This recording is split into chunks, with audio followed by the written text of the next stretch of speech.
Nós estamos nas quinta-feiras no culto de ensino da Palavra de Deus, onde o Senhor nos guiou para nós estarmos estudando os Cânticos dos Degraus, amém? Relembrando, o Cântico dos Degraus, eles são do Salmo 120 até o Salmo 130. Alguém me lembra? E quanto? 134, isso mesmo. Irmãos, o Salmo 120, ele é um salmo de angústia, né? O sofrimento dos irmãos ali na Babilônia. Depois vai seguindo, né? O salmo da caminhada, de quando eles saíram dali. Depois vem salmos aqui de proteção, salmos de vigilância. Nós passamos recentemente por salmos da família, salmo da bênção do Senhor sobre o homem que teme a Deus, né? Passamos também por um salmo das lembranças, né? E agora nós estamos no Salmo 130, que nós vamos ver que é um salmo muito importante, né? Ele é um salmo de extrema importância teológica na palavra de Deus, que é um salmo de reconhecimento do pecado. Amém?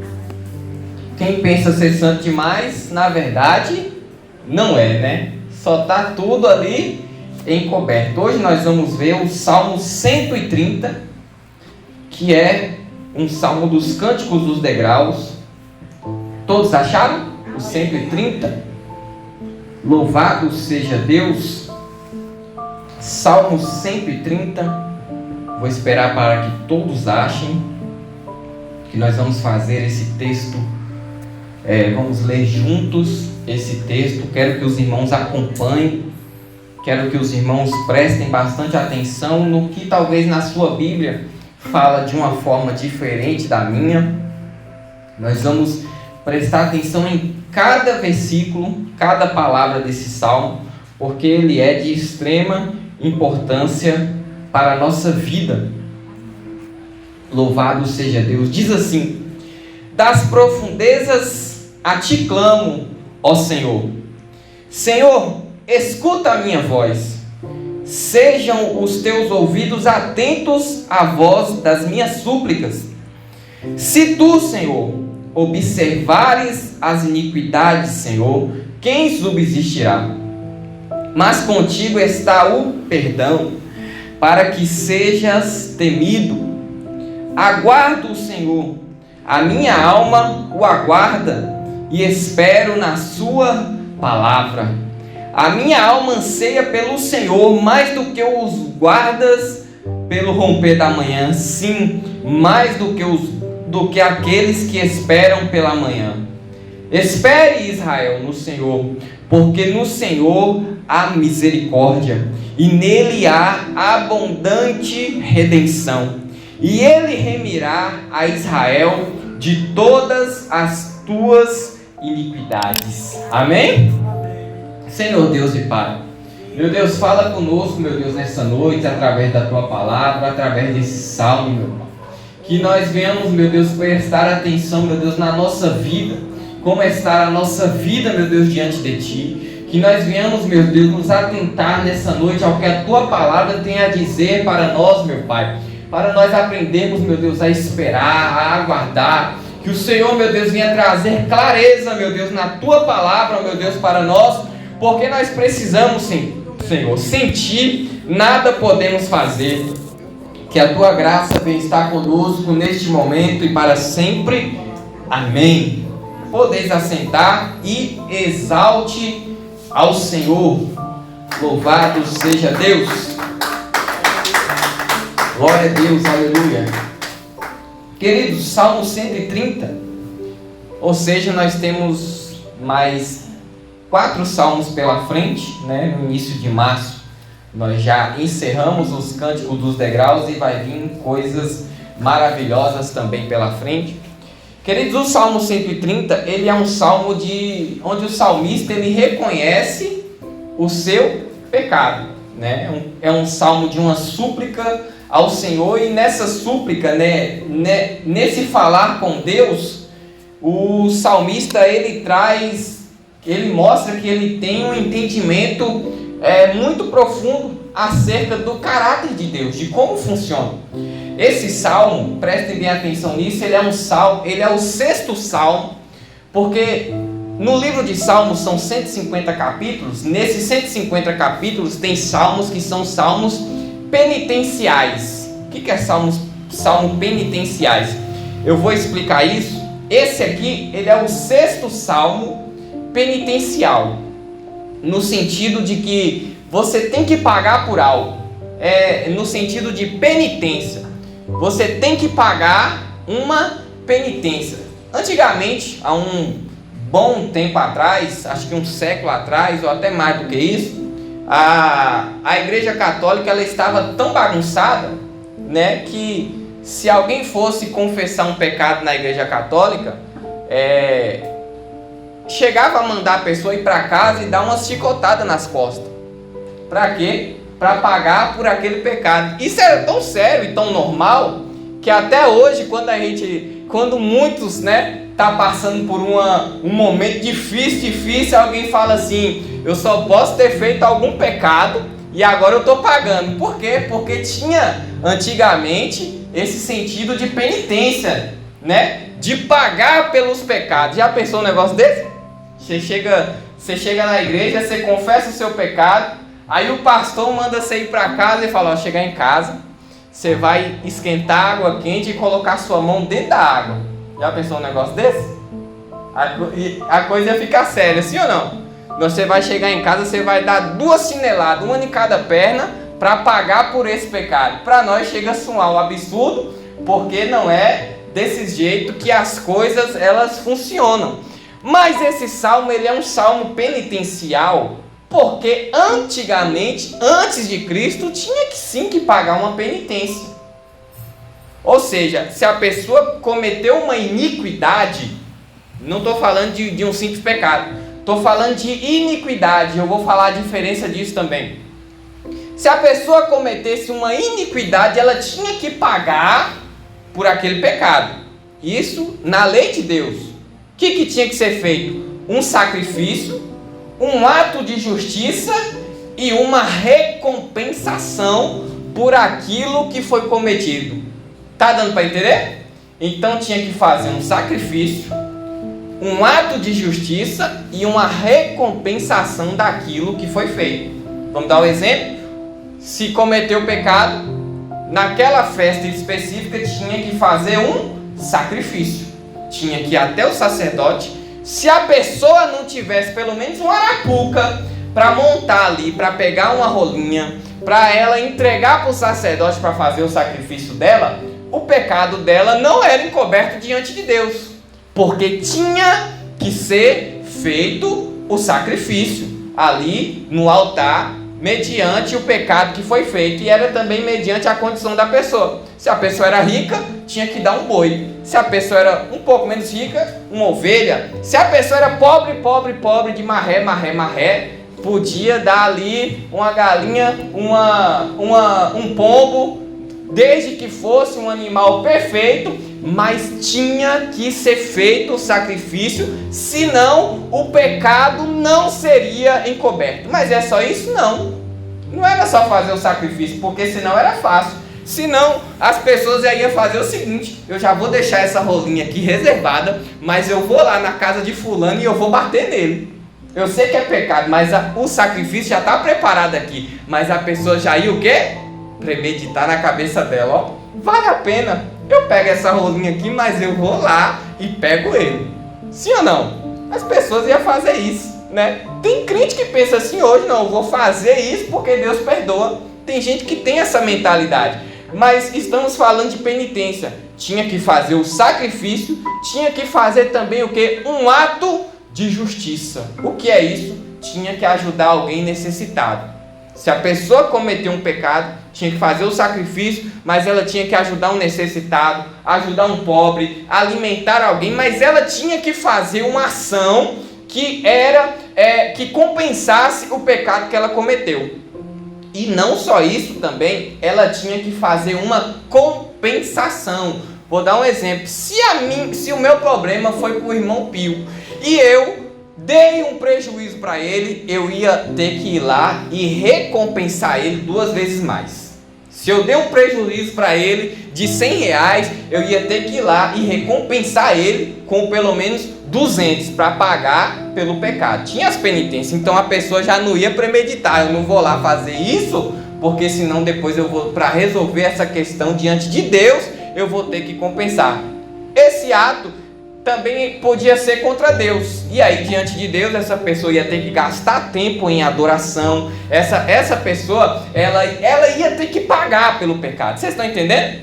A questão penitencial é pagar pelo pecado. E esse salmo que nós estamos meditando hoje, ele é um salmo de se pagar pelo pecado. Onde se entende que tem essa questão penitenciária. Isso mudou para o crente? Vocês acham que isso mudou para o crente? Continua pagando. Peraí, mas quem pagou foi Cristo na cruz. Eu sei que foi Cristo na cruz, mas a gente continua pecando. E você não acha que se eu hoje der um prejuízo para o irmão Pio, eu não vou ter que ir lá recompensar ele do mesmo jeito? Vocês lembram de Zaqueu? O irmão Dalés pregou aqui sobre Zaqueu, a gente leu. Zaqueu, o povo olhou para viu Jesus indo para a casa de Zaqueu. O que o povo falou assim? Olá, Jesus está indo para a casa do pecador. Mas quando Zaqueu estava de frente com Jesus, Zaqueu que falou para Jesus: eu dou metade do que eu ganho para os pobres. E se eu desamparei alguém, se eu passei alguém para trás, eu dou 4 vezes mais. Não é 2, é 4. O que Jesus fala para Zaqueu? Hoje a salvação chegou na tua casa. Vocês estão vendo que mesmo diante de Jesus, Zaqueu está mostrando para ele uma questão de penitência. Zaqueu está mostrando para Jesus uma questão de penitência. Jesus, se eu pago pelo meu erro. O povo está lá fora me chamando de pecador, mas eu estou aqui diante do Senhor e estou falando que se eu fiz, eu pago 4 vezes mais, eu pago a penitência. E Jesus fala para ele: está aceito, é isso mesmo. E diante de mim e de você a mesma coisa. Se pecar contra Deus, a gente tem que adorar, tem que se achegar de novo diante dele, com a súplica de perdão. E tem sim que compensar em adoração, gastar tempo, jejum, por conta do que foi feito.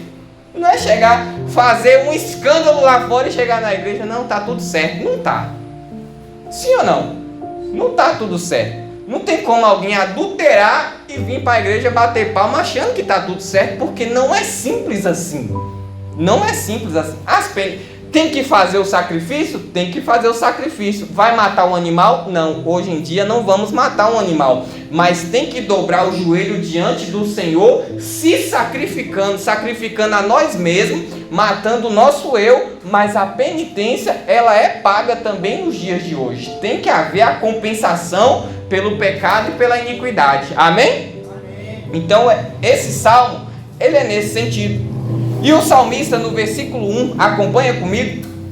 O salmista, ele traz a seriedade da questão. Versículo 1 somente, ó.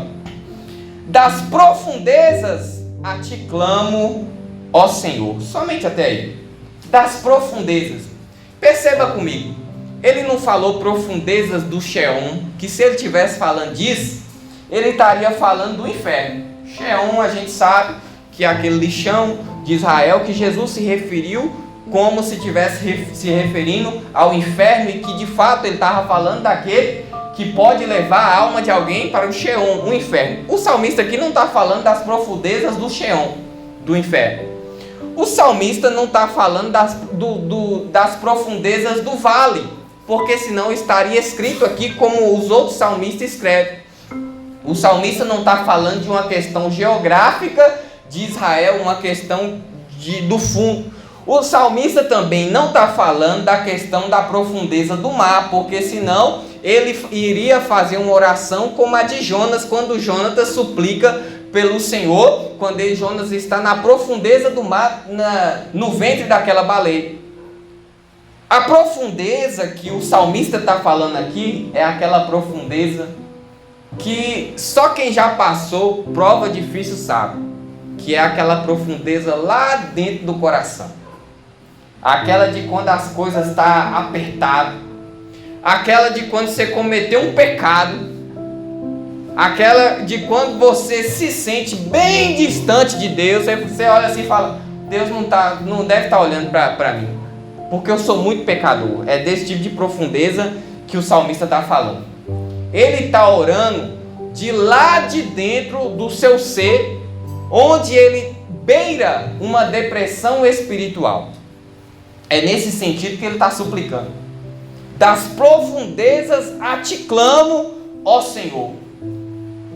É uma profundeza lá de dentro da alma, porque ele está sentindo dor. E essa dor ela é causada por conta do pecado, por conta da iniquidade. É causada, você vê que isso aqui é um ato de arrependimento.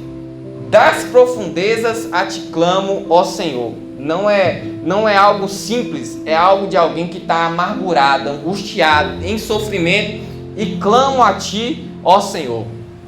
E ele quer chamar a atenção de Deus. Olha o que ele diz: Senhor, escuta a minha voz, sejam os teus ouvidos atentos às minhas súplicas. É uma oração de alguém que está amargurado, que está precisando de um socorro. Não é simples como a gente vai orar ajoelho no chão e vai orar o Pai Nosso. Não é simples.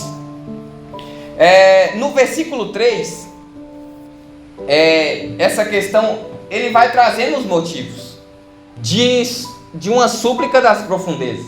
Não é uma súplica normal. Irmão, para cada situação tem uma oração diferente. Não é sempre a mesma oração. A Bíblia mostra isso, que não é sempre a mesma oração para qualquer situação. Não. Vou dar um exemplo. Daniel, quando ele queria uma resposta de Deus e ele estava angustiado, precisando, ele fez um jejum que era um jejum de luto. Parou de usar produtos aromáticos. Ele parou de usar roupa decente que ele tinha, usou pano de saco, começou a andar descalço, que era assim que os israelitas faziam para chamar a atenção de Deus para uma coisa muito importante. E aqui esse salmista, ele está clamando ao Senhor, das profundezas clama a ti. Meu Deus, eu estou clamando lá do fundo do meu coração. Esse clamor, ele vem lá de dentro do coração. Senhor, versículo 3, acompanha comigo. Olha o que ele está falando para Deus. Senhor, se tu, Senhor, observares as iniquidades, Senhor, quem subsistirá? Olha só o que ele está falando para Deus. Se tu observar as iniquidades, quem subsistirá? Esse observar aqui, ele é o observar que no hebraico, ele tem um sentido da palavra que não é simplesmente Deus olhando para iniquidade. E qual a diferença de iniquidade e pecado? Pecado é como se fossem pequenos delitos. Nós evitamos a palavra pequeno porque nós falamos que não existe pecadinho e pecadão. Mas pecadinho e pecadão de fato não existe. Mas existe pequenos delitos, que nós podemos usar como pequenas falhas, que são chamados de pecados, e existem questões graves que já são chamadas de iniquidade. Então como é que é isso? Pecado a gente acaba cometendo todo dia, porque nós já estamos nessa condição. Agora a pessoa que comete uma iniquidade, ela faz de modo pensado, ela faz com coragem, ela tomou a iniciativa de fazer. Vocês estão entendendo? Vou dar um exemplo. Lá em Israel, todo mundo pecava, porque todo mundo era pecador. Mas tinha aqueles delitos que era pena de morte. Vocês estão entendendo? Aqueles pequenos delitos eram pena de morte. Quando aquela mulher vai até Jesus e vem todo mundo querendo apedrejar ela, estava na lei que ela tinha que ser apedrejada, porque ela cometeu uma iniquidade. Foi pega em adultério. Jesus perdoou o pecado dela, mas os demais não estavam errados em fazer o que ia fazer. Mas a questão é que Jesus mostrou a misericórdia porque já era chegado o reino de Deus. Jesus era o único que podia fazer aquilo por ela, porque foi dado todo o poder para ele no céu e na terra. Então Jesus, ele podia fazer o que ele quisesse, e ele quis ter de misericórdia. Mas o pecado dela foi uma iniquidade, foi algo grave. Vocês estão entendendo? Alguém quer falar alguma coisa? Então vamos seguir. Se tu, Senhor, observares a iniquidade, observar aqui é no mesmo sentido de registrar, de anotar. Já pensou Deus olhando para mim e falando: Estevão, tô anotando tudinho. Só de meia hora para cá já foi isso, isso e isso. Já pensou um negócio desse? A coisa ia ficar séria, né? Se tu, Senhor, observares que na verdade é como se ele estivesse anotando, escrevendo, para jogar na cara, a coisa ia ficar séria. O que está dizendo aqui? Se tu observares a iniquidade, quem subsistirá? O que ele está falando é: ninguém tem como chegar diante do Senhor e falar e justificar as suas causas. Não, Senhor, eu fiz isso por causa disso. Não tem como, porque se o Senhor anotar, está anotado. Nem a pessoa vai conseguir lembrar para justificar. E mesmo que ela anotasse, e mesmo que ela lembrasse, ela não teria argumento para falar por que ela fez aquilo. Diante de Deus não dá. Diante de Deus, a pessoa não tem nem o que falar. É só se prostrar no chão e falar: eu vou morrer. Diante de Deus é assim que funciona. E nós podemos olhar, por exemplo, para a vida de Jó. Jó, quem foi Jó? Um homem perfeito. Se vocês lerem o livro de Jó com muita atenção, vocês vão ver: Jó não cometeu nenhum pecado. Nenhum. Pelo menos não está escrito nenhum pecado de Jó. E muito pelo contrário, esse homem perfeito que foi Jó, eu sei que perfeito só tem Jesus, certo? Jó é uma questão que ela está à parte, justamente para mostrar no sentido de alguém tentando se justificar diante de Deus. O livro de Jó é escrito para isso, para mostrar alguém tentando justificar diante de Deus. E Jó é um homem perfeito. E quem fala que é perfeito? O próprio Deus está falando que Jó, ele é um homem íntegro, ou seja, não tem erro nenhum nele, ele faz tudo certinho.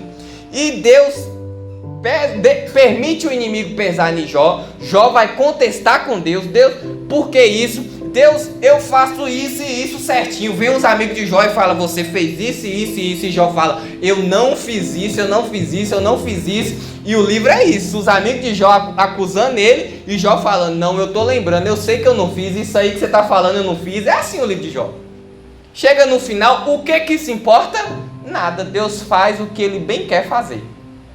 Mas, para um pecador poder chegar diante de Deus e se justificar, quem é que pode? Não tem ninguém que pode. Ó, vamos ver.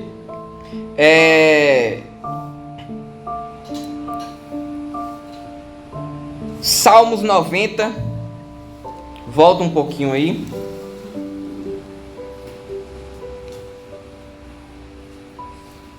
Salmos 90,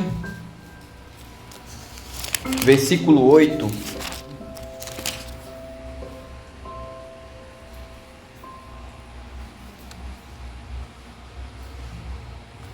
Acharam? Versículo 8 diz: diante de ti puseste as nossas iniquidades, os nossos pecados ocultos à luz do teu rosto. O que está falando? Deus sabe dos pecados e pecadinho nosso tudo. Não tem nenhum que ele não sabe. Deus sabe de todos. Vamos usar o Salmo 23, Salmos 23, não, 139, Salmo 139, versículo 23 e 24. Só ir um pouquinho mais para frente, versículo 23 e 24.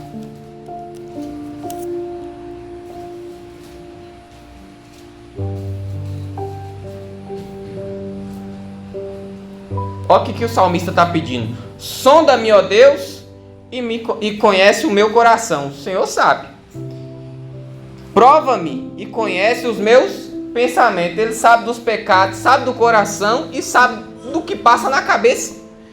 Vê se há em mim algum caminho mau e guia-me pelo caminho eterno. Ele não sabe não só do pecado, nem só da iniquidade, ele sabe até do que pensa. E quando a gente vai falar uma coisa, ele já sabe o que a gente vai falar antes da palavra vir à boca.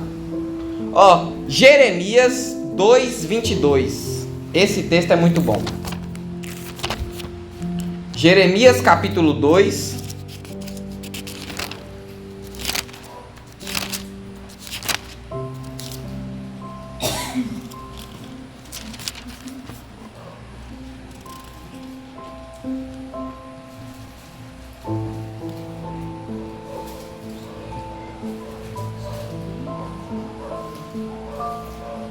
Jeremias 2:22.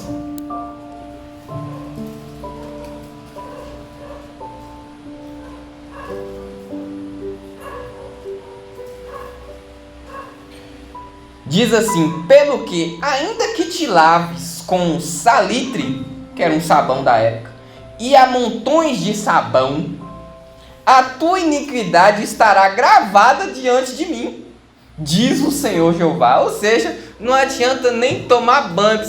A pessoa pode tomar banho com sabão e pó, pode usar o sabão que mais lava ela, a iniquidade ainda vai estar gravada diante do Senhor. Não tem escapatória, porque Ele vê tudo. Jeremias 16:17. 16:17. Não tem como escapar nenhum pecado diante do Senhor. Esse foi mais fácil de achar. Diz assim: porque os meus olhos estão sobre todos os seus caminhos, não se escondem perante a minha face, nem a sua maldade se encobre aos meus olhos. Não tem para onde fugir. Ou seja, não dá para esconder nenhum pecado diante do Senhor. E é o que o salmista está falando. Se o Senhor anotar as iniquidades, quem subsistirá? Ou seja, quem é que vai conseguir ficar diante de ti, que sabe todos os nossos erros, que sabe todas as nossas ofensas? Ninguém consegue. Mas olha o que o salmista diz. Essa é a parte boa. Mas, versículo 4, acompanha comigo. Mas contigo está o... Oh, coisa boa. Meu irmão, se não fosse o perdão. Imagine aquele que sabe as nossas falhas desde quando a gente era criança, desde quando a gente nasceu. Já ele conhece lá dentro a condição de quando a gente saiu da barriga da mãe, como o salmista Davi falou: em iniquidade eu já vim no mundo. Ele já sabe. Mas contigo está o perdão. Oh, glória. Coisa boa é, a gente imagina, a gente vai para Apocalipse e imagina aquele lugar santíssimo, um Deus poderoso, um Deus que tem tudo, que pode ter tudo anotado. Mas lá tem uma coisa especial. Lá tem um arco-íris. Diante do trono do Senhor tem o quê? Um arco-íris, que representa a misericórdia dele por mim e por você. Ou seja, ele não esquece. Diante dele tem um arco-íris. Foi ele mesmo que colocou. Ele não esquece. À vista do Senhor já está a misericórdia. Olha que coisa maravilhosa. Porém, Deus está pronto para perdoar. Ele sabe tudo, porém ele está pronto para perdoar. O salmista ele está clamando e ele está usando o próprio argumento de Deus para Deus se lembrar do perdão. Olha a confissão que ele está fazendo. Ele está fazendo uma confissão e ele está falando: Senhor, se o Senhor anotar tudo, eu não dou conta. Se o Senhor for anotar, tomar nota de tudo, das nossas iniquidades, vai morrer todo mundo. Mas eu tenho que te lembrar uma coisa: é o Senhor que perdoa. É o Senhor que tem o perdão. Essa é a maravilha do Evangelho. Que qualquer outra religião, ela vai cobrar de você tudo. Qualquer outra religião, ela vai cobrar tudo para você ainda fazer errado e ficar pior. Mas o Senhor, ele te dá o perdão de graça. Amém. O perdão é de graça. Olha só comigo, Isaías 38. Eu amo esse texto. Isaías 38, 17.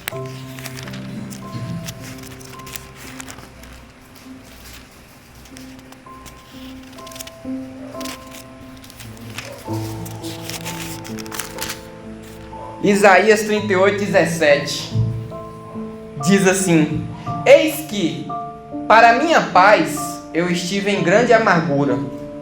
Tu, porém, tão amorosamente abraçaste a minha alma, que não caiu na cova da corrupção, porque lançastes para trás das tuas costas todos os meus pecados. Olha o que o autor está falando. Ele está falando que Deus pegou o pecado e fez assim, ó,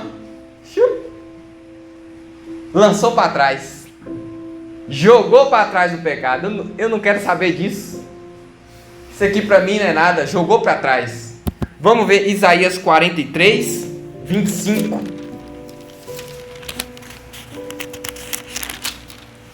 Isaías 43, 25. Tem muito texto na Bíblia para falar do Senhor apagando o pecado, perdoando, esquecendo. Mas eu gosto desses porque esse traz a visibilidade do que o Senhor está fazendo.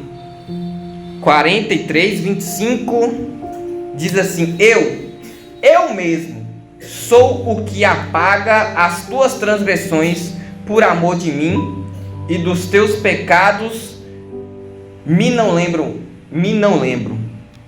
Na minha versão diz assim: Eu mesmo sou o que apaga as tuas transgressões por amor de mim, e dos teus pecados me não lembro. Ou seja, ele está falando que ele esquece. Só que nós temos que entender uma coisa: esse esquecer não é esquecer. É não dar mais conta. É não considerar mais, porque Deus não tem como esquecer de nada, porque Ele sabe tudo. Mas o autor coloca dessa forma para que venha para o entendimento de que o Senhor ele não vai dar conta desses pecados, de que o Senhor ele não vai jogar na cara, ele não vai fazer consideração. Mas Deus ele sabe de tudo. Ele já sabia antes de pecar, Ele já sabia dos pecados desde a fundação do mundo. Vocês estão entendendo? Então não é assim: eu era do mundo, agora nem Deus se lembra. Não, Ele sabe quem você era, o que você fez, mas Ele não toma consideração dessas coisas. Amém?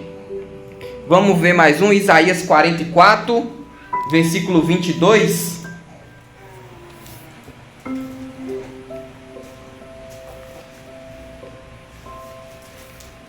Está aí pertinho. Desfaço as tuas transgressões como a névoa, e os teus pecados como a nuvem. Torna-te para mim, porque eu te remi. Como a névoa.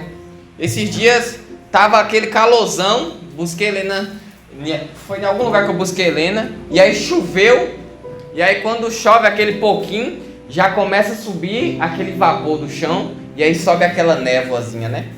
Sobe uma névoazinha. Eu fui mostrar para Helena: olha, Helena, a névoa no chão, ela não tô vendo. Quando foi ver, já tinha passado. Não deu tempo ela ver. É assim que Deus apaga os pecados. É assim que Deus deixa de levar em conta. Quando o cristão, o servo de Deus, ele se arrepende, é desse jeito que Deus faz. Joga para trás. Vem cá, meu filho. É dessa maneira. Vamos voltar ao texto. Mas contigo está o perdão para que sejas temido. Ele perdoou, agora tem o temor. É para ele ser temido, respeitado. Versículo de número 5. Versículo de número 5. Aguardo o Senhor, a minha alma o aguarda. Espero na sua palavra. Olha isso. O pecador, ele não tem como se colocar diante de Deus. Ele não tem como se colocar diante do santo juiz e justificar a sua causa. Só resta para ele o quê? Lembrar o Senhor. O Senhor é aquele que apaga. O Senhor é aquele que perdoa. O Senhor é aquele que tem misericórdia. E olha,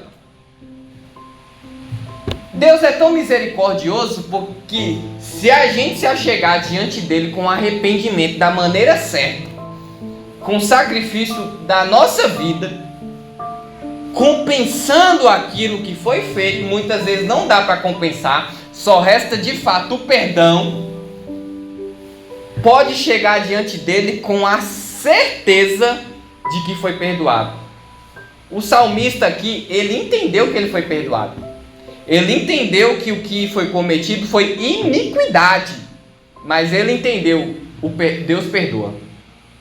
Deus, ele perdoa. E aqui mostra, ele não está clamando da boca para fora. Ele mostra, eu estou clamando das profundezas do meu ser. É de lá de dentro que eu estou proclamando ao Senhor para pedir perdão. Vamos dar uma olhadinha lá no Salmo 32? Salmo 32.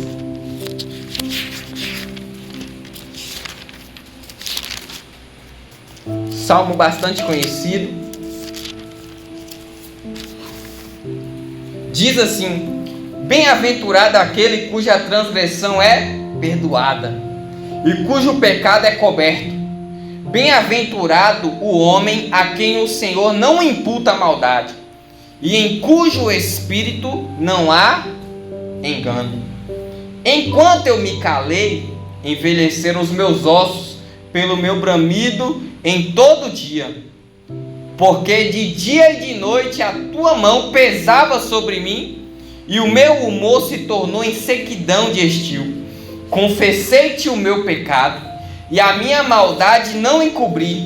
Dizia eu: confessarei ao Senhor as minhas transgressões, e tu perdoastes a maldade do meu pecado. Olha só. Antigamente, o sacrifício era o quê? Ir até o sacerdote, apresentar o pecado, apresentar o animal para ser sacrificado. Esse era o sacrifício. O sacrifício hoje é: entra para o teu quarto, fecha a tua porta e fala com teu pai que te vê em secreto. Só que não é porque é no quarto que a oração é feita de qualquer maneira. Ele ainda ensinou. Tem que adorar a Deus, mas tem a parte de: Senhor, perdoa os meus pecados. Tem a parte de confessar o pecado. Esse é o sacrifício. Confessou, está perdoado. Mas esse pecado foi passar alguém para trás, tem que ir lá e compensar. Não é assim: pequei contra a minha esposa, já orei. Não. Pequei contra o meu marido, eu vou ali na igreja e aí está resolvido. Não. Tem que compensar. Meu pecado foi contra Deus, então eu vou pedir perdão, vou me humilhar e vou adorar. Mas o que muito... Às vezes a gente não presta atenção em como é a palavra de Deus, na seriedade das coisas. E aí muitas vezes a gente pensa que está tudo bem. Ou peca e ao invés de se correr para Deus, faz igual a Adão. Foge. Não adora mais. mas é justamente ao contrário. É quando peca que tem que correr ainda mais para Ele, para alcançar misericórdia. Amém? Então nós vimos aqui um salmo, né, de arrependimento.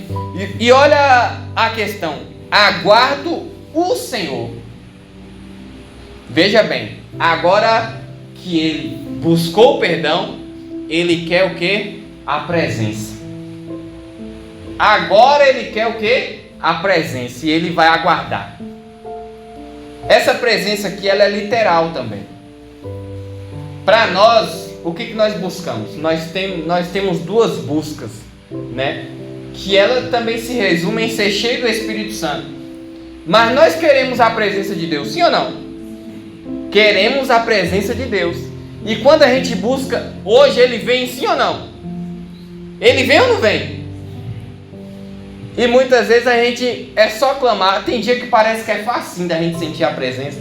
Hoje eu estava estudando e eu estava com uma vontade tão grande de chorar e de pular na sala de casa por causa desse salmo. Tem dia que é uma sequidão. Fala, meu Deus, eu vou para a igreja, eu vou pregar o quê desse jeito? Mas o salmista está ensinando uma coisa aqui: aguardo. Aguardo no Senhor. Agora ele quer a presença. Aguardo no Senhor. A minha alma o aguarda. Ou seja, cada vez ele vai trazendo mais intensidade. Eu não estou aguardando da boca para fora. Eu aguardo. É a minha alma que aguarda. É lá de dentro. Foi de lá de dentro que eu pedi perdão. Eu sei de onde Ele me tirou, foi da iniquidade. Ele me tirou, foi do pecado. E eu clamei Ele das profundezas do meu ser. Eu falei, Deus tem misericórdia de mim. E agora não é mais da boca para fora que eu estou aguardando. Eu estou aguardando Ele, é de lá de dentro. Eu tenho um anseio por Ele de lá de dentro, que onde Ele tiver da vontade de falar, eu vou lá. É disso que o salmista está falando.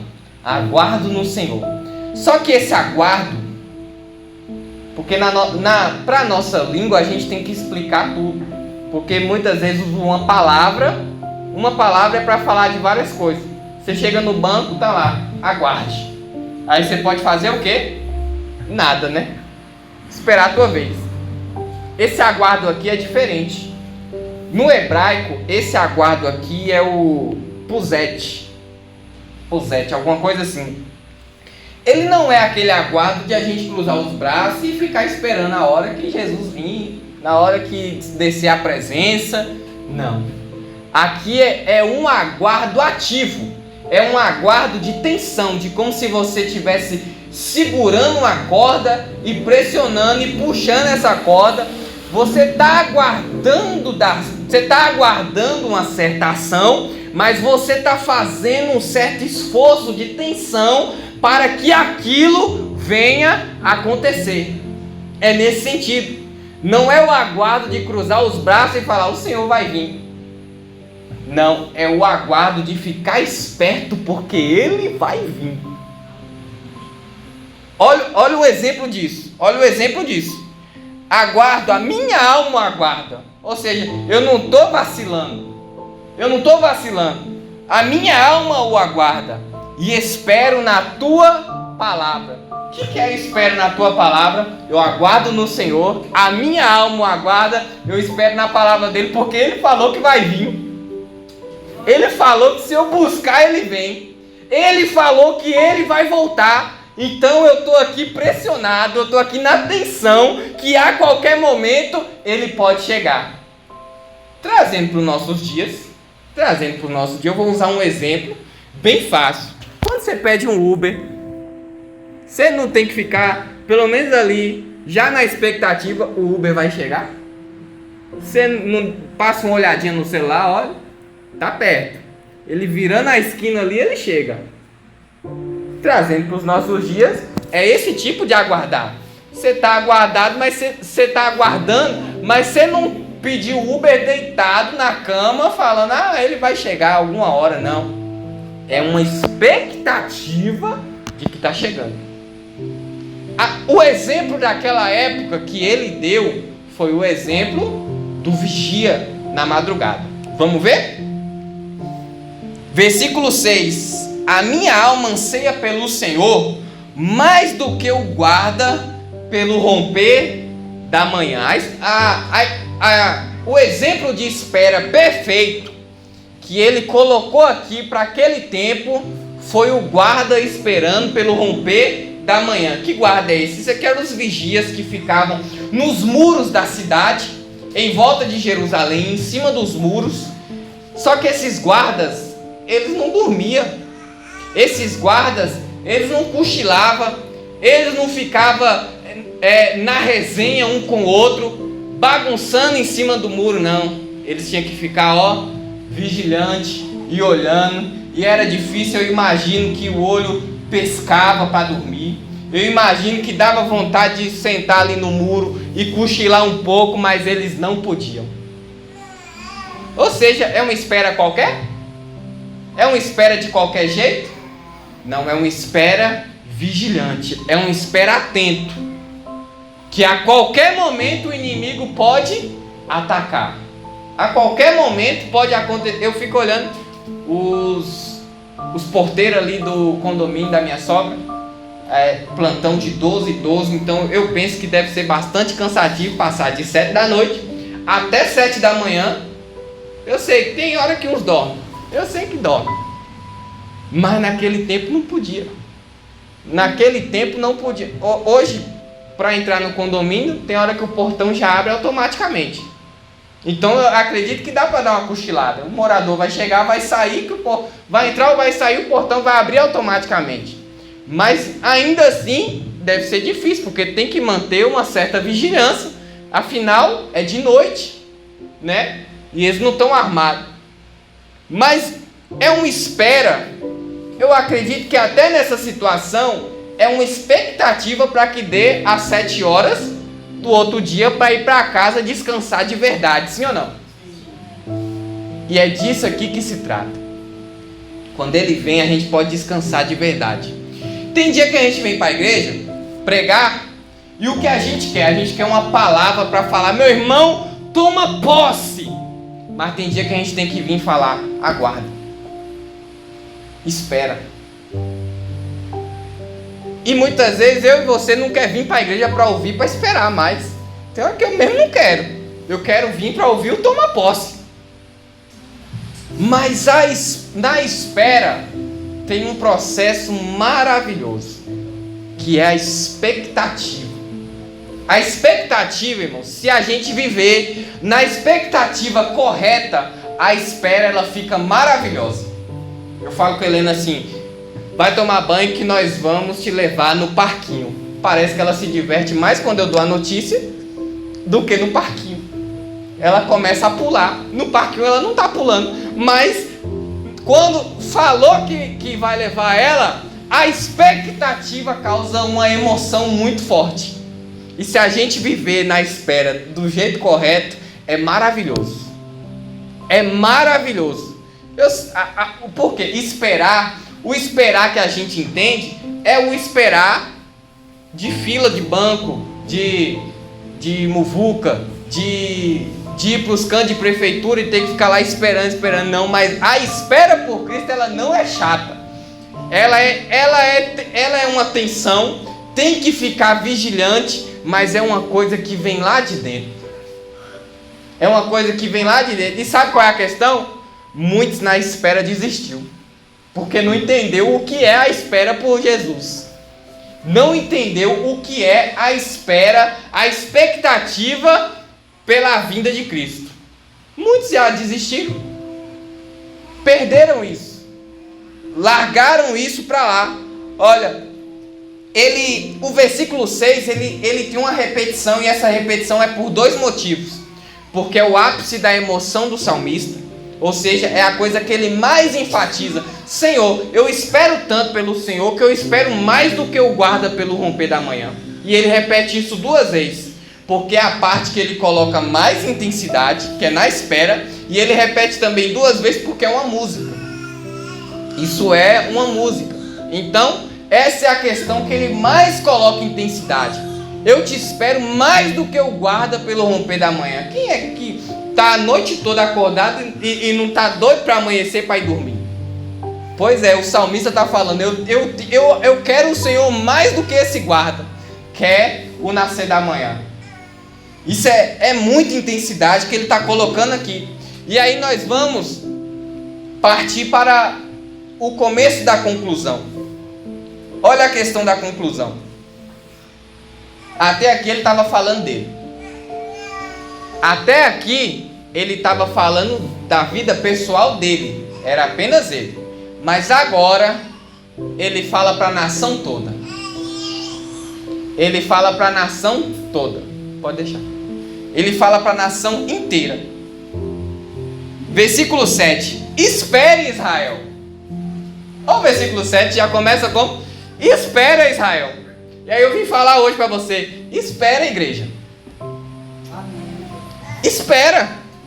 Se você esperar do jeito certo, a espera é maravilhosa.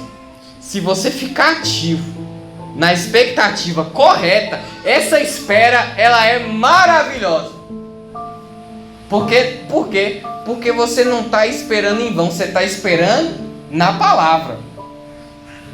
A espera não é na palavra do pregador, a espera não é na palavra do pastor, a espera não é na palavra de nenhum profeta, a espera é na palavra do próprio Deus, que falou para eu e você esperar. Antes de continuar, nós temos um tempo ainda, vamos no Salmo 40. O Salmo 40 é praticamente esse salmista falando. Alguns irmãos já sabem de qual, o primeiro versículo. Mas olha o que diz. Salmo 40, maravilhoso. Diz assim: esperei com paciência no Senhor, e Ele se inclinou para mim e ouviu o meu clamor. Tirou-me de um lago horrível, de um charco de lodo, pôs os meus pés sobre uma rocha, firmou os meus passos. Não foi isso que Ele fez com você? Você clamou a Ele, você veio na frente, você levantou sua mão e falou: Senhor, eu quero. E Ele fez o que com você? Tirou do lamaçal do pecado, te lavou, mas não foi com sablite e nem com sabão. Ele te lavou por dentro, te deu uma roupa nova, você ficou bonito e você está aqui adorando Ele. Olha só, tem muita gente que não consegue esperar. Muita gente que não consegue esperar. E a pessoa não tem força. Mas mesmo essa pessoa que saiu desse lamaçal do pecado aqui, olha o mesmo salmista que ele fala no último versículo. Olha o último versículo. Eu sou lavado por Cristo. Mas olha o que ele fala: eu sou pobre e necessitado, mas o Senhor cuida de mim. Vocês entendem?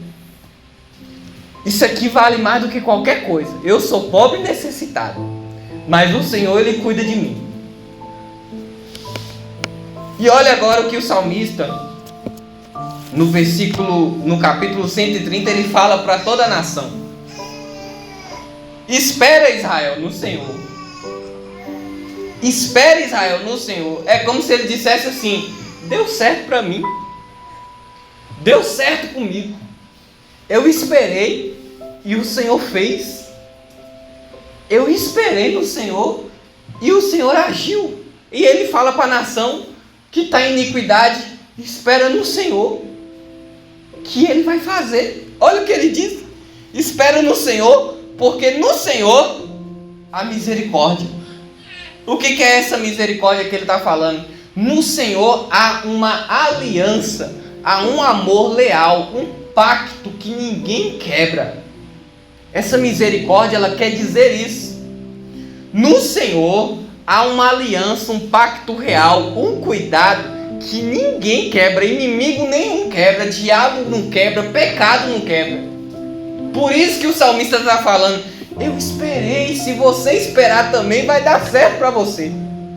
Deu certo na minha vida. Hoje eu estava escutando um hino de Tales, que ele é aquele Uma Nova História,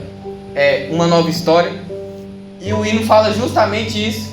olha o que ele fez comigo e vai fazer assim contigo hoje. É o que o salmista está falando aqui.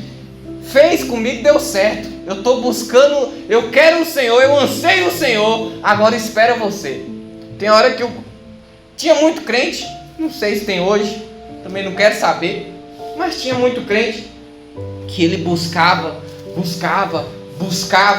e ele buscava dom, ele queria falar em língua, ele queria fazer acontecer dentro da igreja para mostrar que ele é crente, para mostrar que ele que é bom, para mostrar que ele fala em línguas, ele ora por revelação e ele faz acontecer. O salmista aqui não é assim.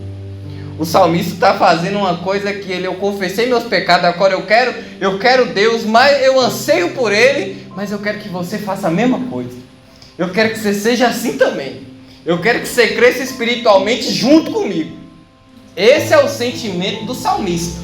Ele não quer exibir a vida de crente para ninguém, ele só está falando, vem e faz desse jeito que vai dar certo para você também. E agora ele está falando para a nação inteira.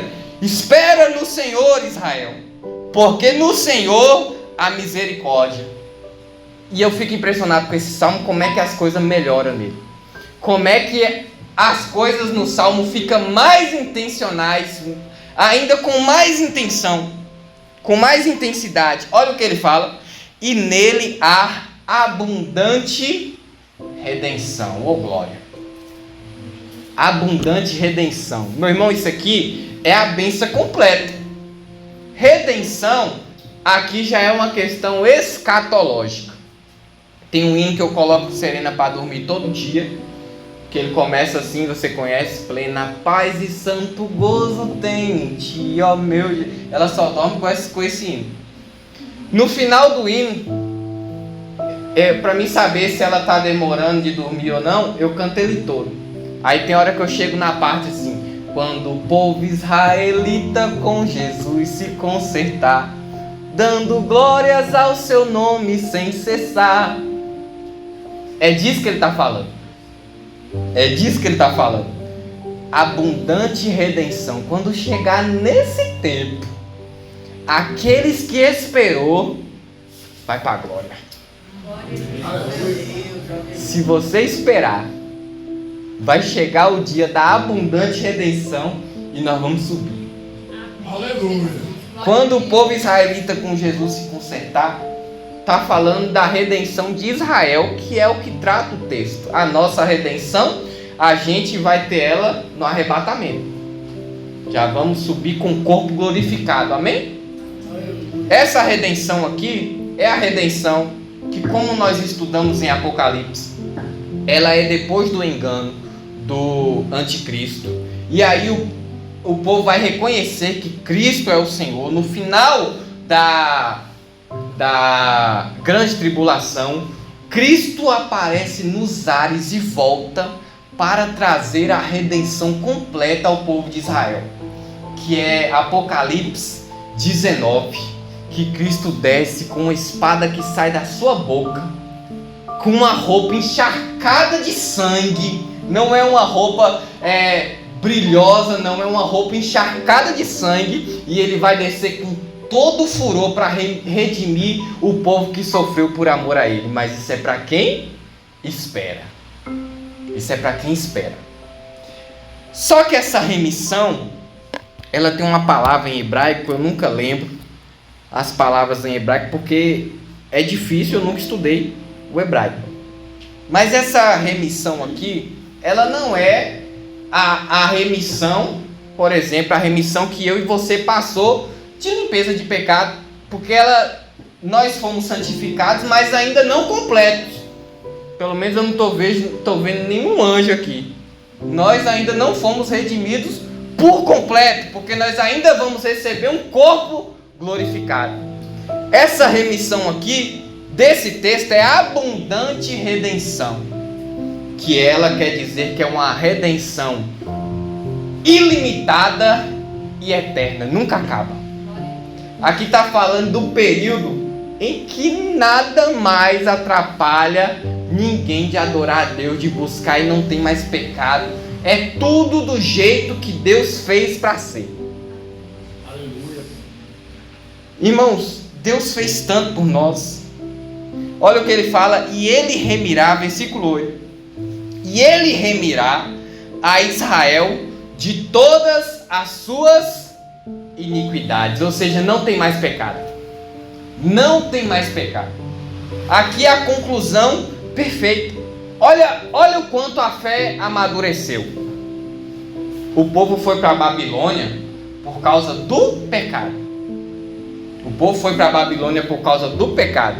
E esses eram os cânticos que eles cantavam depois da Babilônia, né? A fé começou a amadurecer. A fé começou a amadurecer. E agora eles estão cantando o quê? Uma coisa de servo maduro. Estão entendendo? Foi para a Babilônia por causa da iniquidade. Só que agora eles estão de olho na espera que vai trazer a redenção. Essa espera que para nós entendemos ela da espera de sentir a presença de Deus, mas também é a espera da vinda do Messias, a espera da vinda de Jesus nos resgatar. Talvez você está na espera de um milagre, talvez você está na espera de uma porta de emprego, talvez você está na espera de uma cura, você está na espera de um milagre dentro da sua casa, e isso é importante, e você também pode aguardar, assim como o guarda espera o romper da manhã, o Senhor ele faz e ele pode fazer. Só que o texto ele fala de uma coisa ainda melhor, que é quando tudo estiver pronto, tudo passar.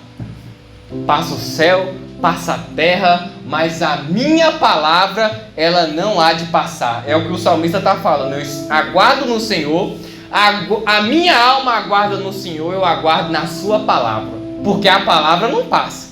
Vai passar tudo, então eu estou confiante em quê? Na palavra. Não estou aguardando na emoção, não estou aguardando por causa que tem muita gente fazendo a mesma coisa, não. Eu estou aguardando em uma coisa, é na palavra. Ele falou. Se Deus falou que vai fazer algo na sua vida, pode aguardar, porque do mesmo jeito que está de noite vai ficar de dia daqui a pouco, o que Ele falou vai acontecer. Se você está aguardando o dia da vitória chegar, você pode ter certeza que vai chegar, mas não aguarda de braço cruzado. Não aguarda no sentido de desistência. Já viu aquele povo que, já estou aqui, já vim até aqui? Não, o aguardo pelo Senhor é um aguardo de ansiedade por Ele.